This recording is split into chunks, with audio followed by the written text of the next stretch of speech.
1 November. Outside Bistritz. Sunset. Darkness. Lapping water. And creaking wood. Tick, tick, tick. At the end of the chain swings the watch, and back against your fireside bed of needles and furs you collapse and drift away. Sweet Sister Minna, your thoughts unmoored by the doctor's trick twitch of his mesmerizing wrist, your mind free to wander the wild woods, gleaning the lingering scent of your captive beloved, reporting back to that fierce, relentless Helsing demon, all the secrets hidden within our master's untamed kingdom of night, or so we make him believe. Drip, drip, drip go the sounds of my thoughts under each little tick of the watch, each unspoken word welling plump from the dark woods and rushing waters and starry void of my mind, staining red all the untouched pink flesh of your soul. In this manner I speak to you, as did the first, who spoke to me a century ago, who plucked me like turning fruit from a long-forgotten tree. Out there in the cold, crisp dying of the sunset's flaming light, you speak of inconsequential things to your doctor, visions of trails and pathways and roads unseen. Inside, your thoughts drift to the man you love, directing my desires away from your unbroken velvet neck.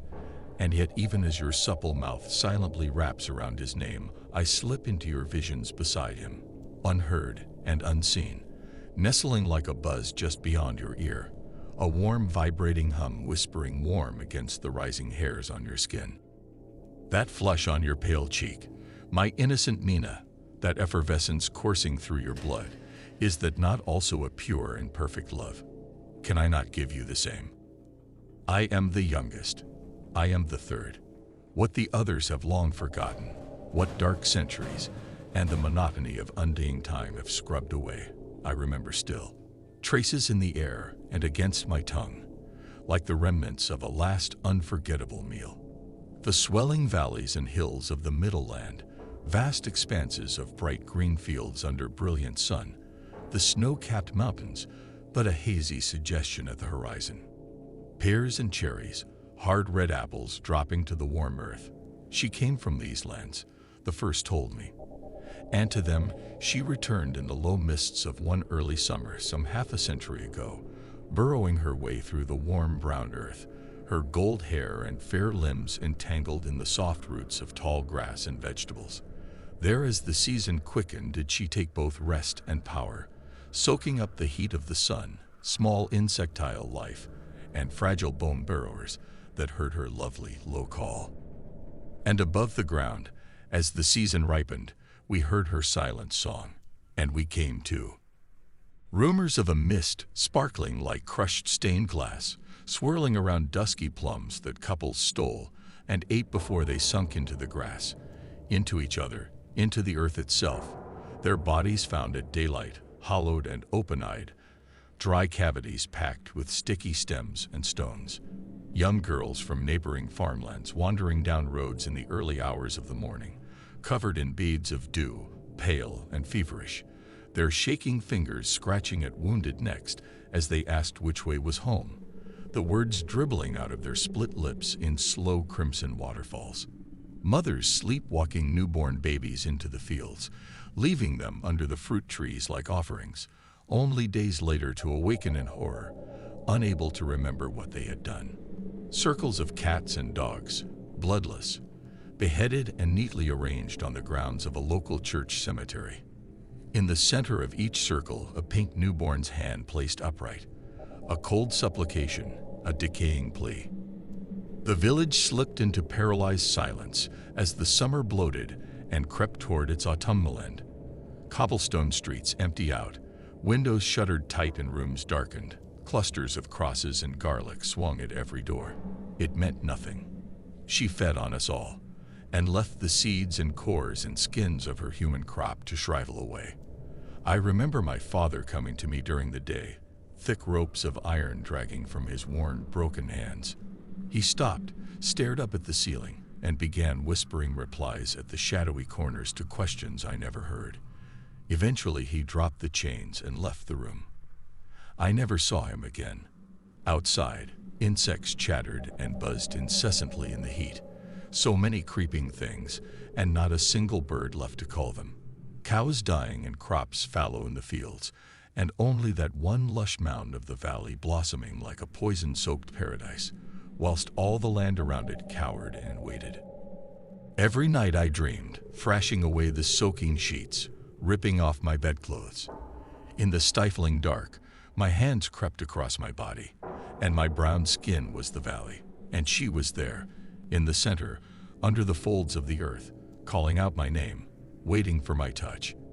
And though I held out longer than the rest, so too, like the others in the village, I found myself drawn to her as well, making my way through a late summer village drained of all people and life, walking through rotting and fly-blown orchards and fields in the star-studded hour before nightfall, a bouquet of dead, dried flowers in my shaking hands, flowers that exploded into life as I neared her ground, bursting with sticky pollen and green water. And there on that hill in the vast rolling middle land, I, the last of my village, the last of my valley, slid my fingers inside the rich, damp loam of the world, teasing her out little by little, until she unfurled over me and inside me, gold wheat hair and milk skin, plum sweet lips, and a tongue of sharp, sour wine. And there was pleasure, unlike any I had ever known, wave after wave of rich red desire rising up to crash abated against my body's shores, and she pressed my head against her breasts and throat like a hungry child, and a single lap of her blood took it all forever away. Our bodies are dead, our souls are dust, and decay cannot desire. So she says. My mind cannot forget her, though, cannot shed the memories of her on me, inside me, as she did before I was undone.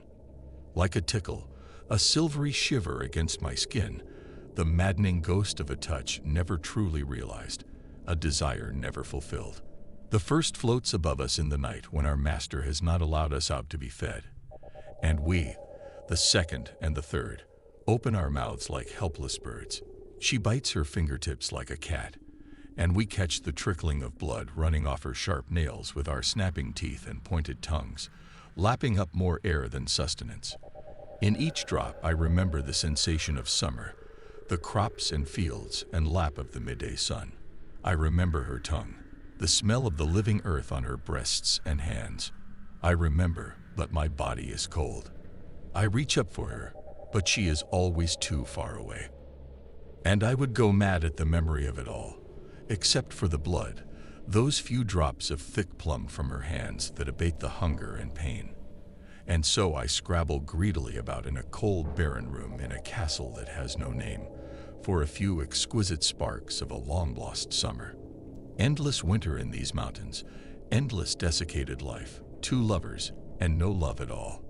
Will this be your existence? Will this be you? What is it that I say and do here in the cold, in the snow of a country that is not my home? I do not wish to know. Full of beauty of all imaginable kinds this country is, and every woman, delicious Mina, is a country. Terrible is the country that you travel to. She reaches out to you even now, and you will live forever in a land pregnant with dead branches of desire, continually consumed in hunger's red wave. I do not think it is there that you belong.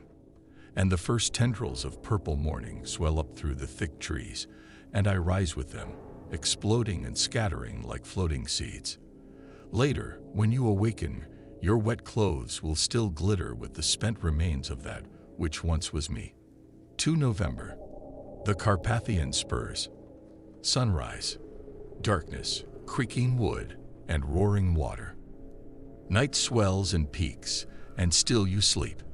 I grimace and ride the hours with it, even to the painful razor edge of it, until dawn begins to push its way up through the thin membrane of the horizon, anxious to start the day. Only then does your good companion take out his watch, and so begins your inevitable turn on the Catherine wheel of my thoughts. I waste no time. I am the second. I was there at the beginning. I watched the first die and unbecome, and then she cleaved unto me, and once again we were brought together in all things, and through all things, I once again her willing servant ready to give her my undying life and love. There are rules, stubborn little Mina, just as there are rules that govern the entirety of nature, Rules that dictate the passage of that water you think you hear, the swaying of those wind-blown branches you think you see. So there are rules that govern his entire world, which is this entire world. As I did, as we all did, you will become a servant to each and every one. No man or mortal shall do your unnatural bidding again. You will be fourth, and you will drink last, never first. You will be last in everything. You will be the least. Unbecome by her blood, you will finally learn to submit. You must never again pay heed to the words and actions of the third. You must never leave our chambers unless by his command, through the first. You must never raise your head in his presence or look him directly in the eyes. As he is in all things above you, so in all things must you forever remain below.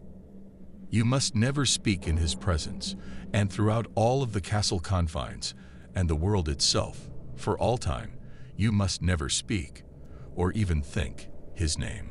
You must never mention his long-dead sons, though you will be made, as we all are, to dress in their rusting armor and place their helmets over your bound and braided hair.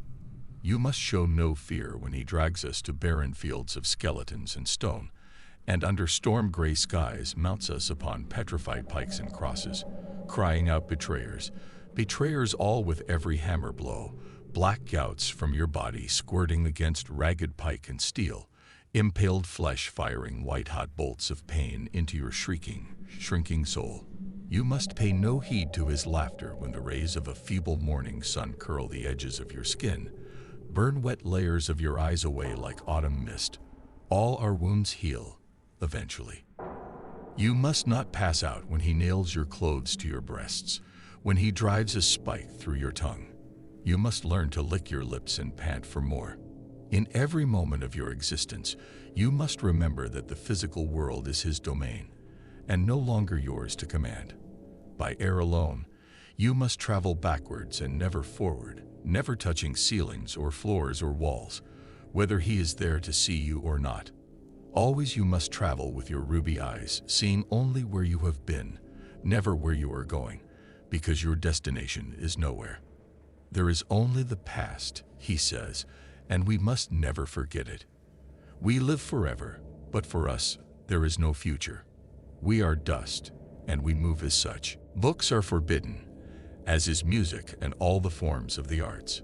You must learn to find stories in wind, knowledge in thunder and rain. Your thoughts will no longer be yours to write down, your little diaries and letters shredded and burned. Every transgression will be paid to him with a finger, which he will place in a thin glass bottle and display on our chamber walls. You are not allowed to touch these bottles or take them down. Centuries will pass, and you will gaze upon the forest of fingers you have lost and regrown, and lost again, ageless and perfectly preserved in their transparent reliquaries. Unnecessary, useless, broken, replaceable. You will learn that this is us. This will be you.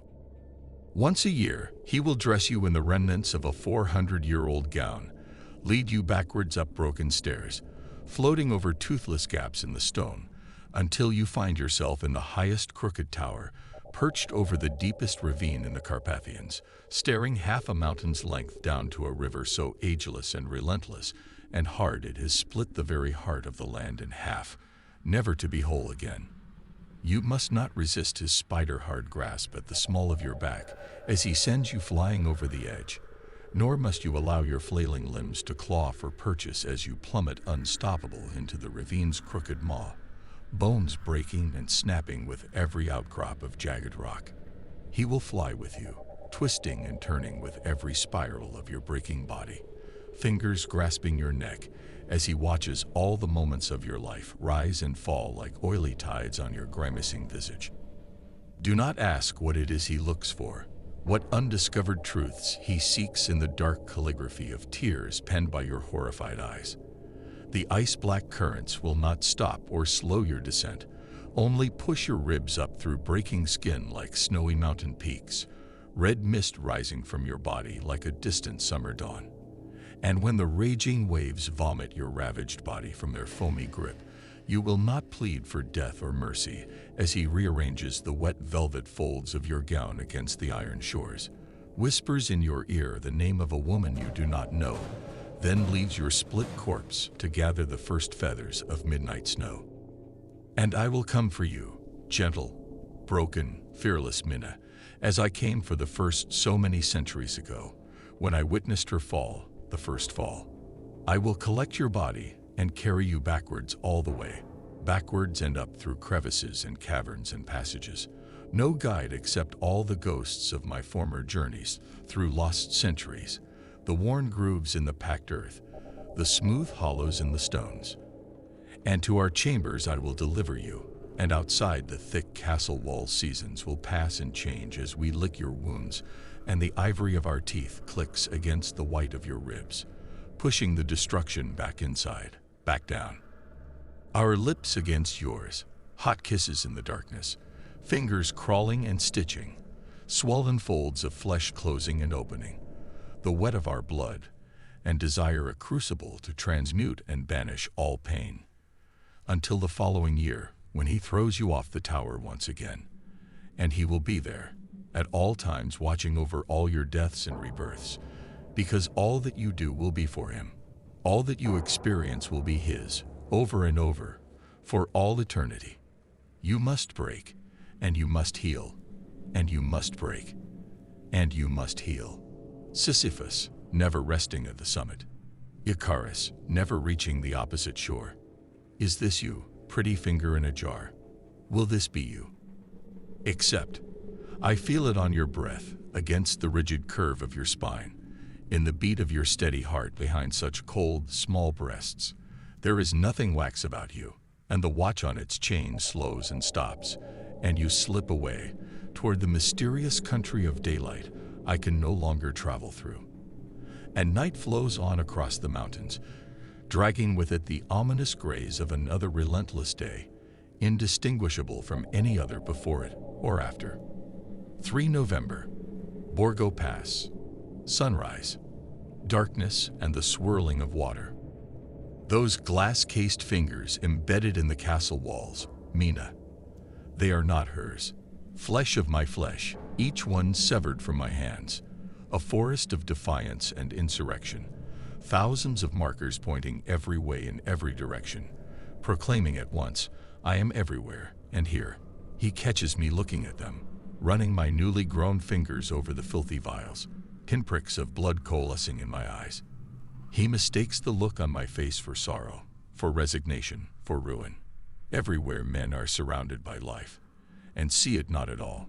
Malformed, grotesque monstrosity, he drags his loathsome remains to the center of the web and thinks himself safe as he hallucinates away his years, dreams and schemes of his former self made whole, an immortal conqueror striding across an impaled and broken world as he blots out the sun with the crimson letters of the ancient, unspeakable first name.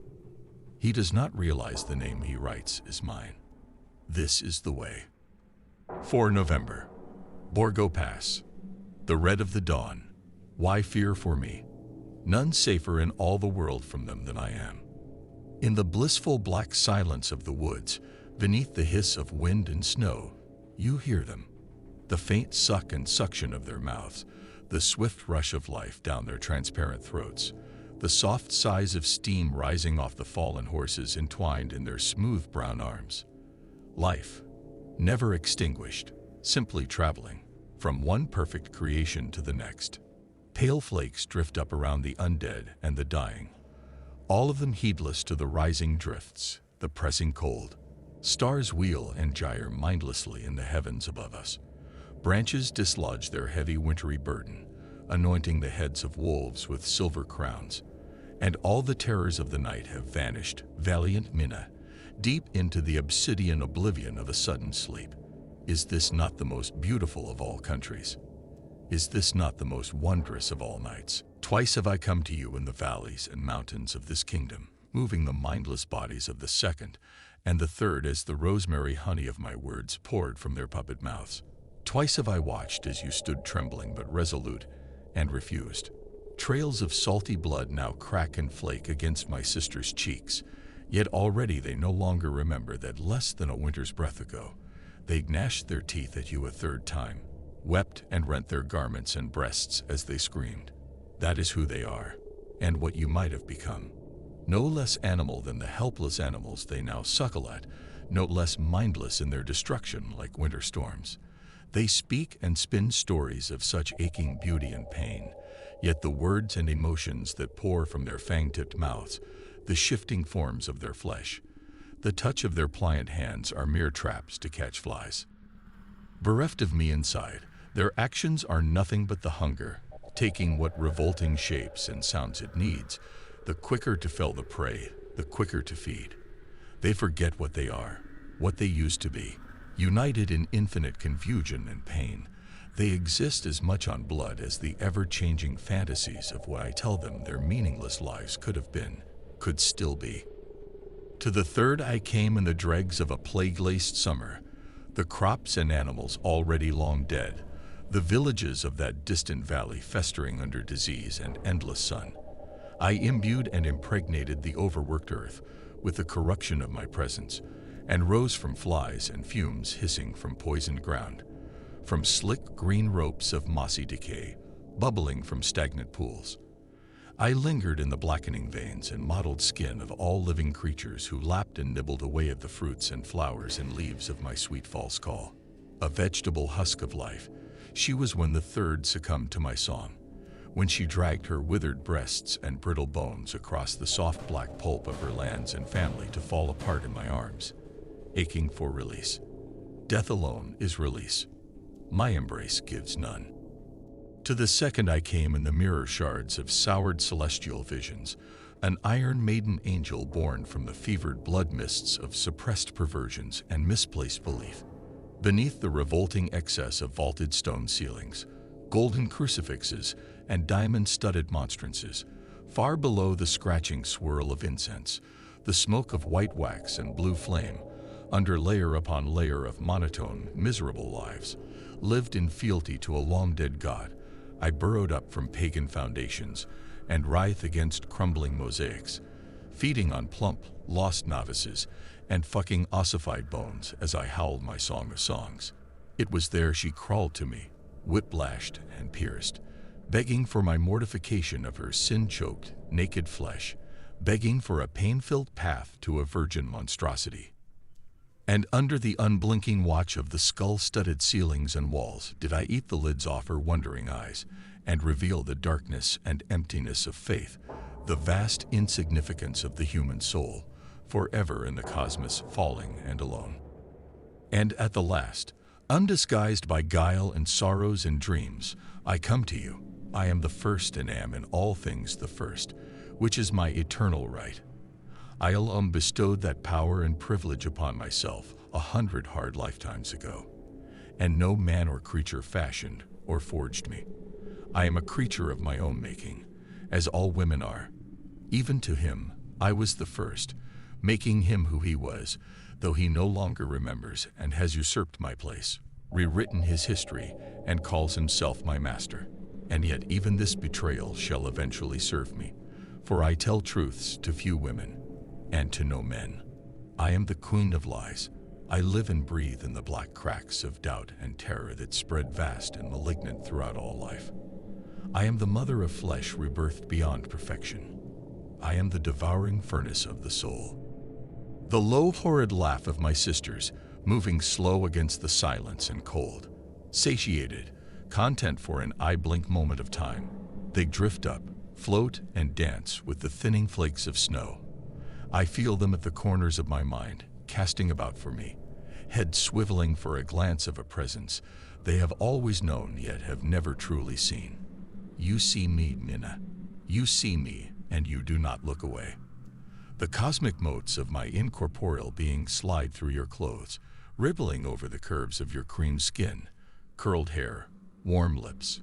You breathe me in, and I stream past the hot crimson slick of your tongue into the velvet chambers of your heart, settle against and under the most secret curves of your swelling flesh, searching, rushing through the hot motes of blood, riding the tender trembling contractions of muscles and lungs, drawing out one lingering delicate contraction of pleasure after another, and mining it for purchase. There are vast pristine skies within here, colors and landscapes and light I have not seen for centuries, achingly full with memory and promise. I could live in you for lifetime after lifetime, until the heavens blood stars, and never feed. In you, I have no need to be first. I have no purchase. In you I am contentment, nothingness, alone. The only darkness within you, inviolate Nina, is me. Outside our bodies, outside of dreams and sleep, the beautiful sun is breaking across the jagged mountains, golden light creeping through slender trees and sparkling snow. Streams and strands of me pour, like the morning mists from your limbs. Minute shards of ice that settle against the branches burn away. Later you will wake, you will rise. You will turn your face upward into the light of a world that is the mirror of your soul, and you will continue your descent into my kingdom, swelling like the great and gentle ocean, until there is no more darkness, no more water, no more lies and dreams, until only you remain and your right to begin. Come to me.